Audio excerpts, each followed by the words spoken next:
Rockefeller était capable de prendre une feuille de papier de quelques centimes, écrire un poème dessus et mettre son nom et de faire une valeur de plusieurs centaines de mille de francs. Picasso était capable de prendre une toile de quelques francs, de peigner un tableau, de signer son nom et de vendre pour des millions de nouveaux francs. La Banque de France est capable de prendre du papier, de faire des billets, de prendre du morceau de cuivre, de faire de la monnaie. Ça, c'est la capitale, le génie, l'art. Les hommes sont capables. Mais Dieu est capable de prendre un pécheur, de le laver dans le sang de son Fils et de faire une nouvelle créature. Et ça, c'est la puissance de Dieu. C'est la nouvelle nature. C'est la vie de Dieu en nous. Jésus a dit dans l'évangile de Jean chapitre 14, si quelqu'un m'aime, moi et mon Père, nous mènerons chez lui.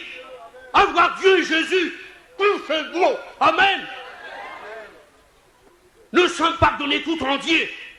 Et le chrétien n'a pas le droit de vivre dans le péché volontaire. Parce que Jésus a versé son sang. Le diable imite beaucoup de choses. Fausse guérison. Comme vous voulez, il trouble les gens. Aspect de la vérité. Il trompe le monde. Il imite des choses pour tromper le monde. Mais laissez-moi vous dire que le diable ne peut jamais, il ne fera jamais, il ne pourra jamais imiter le sang de Jésus-Christ. Amen.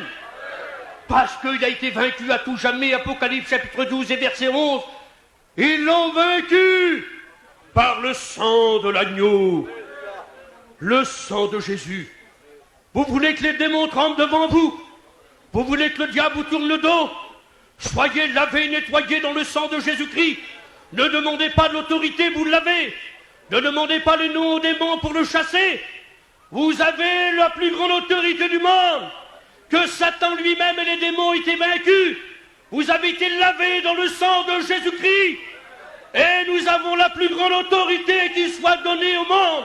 L'autorité de Jésus. Amen.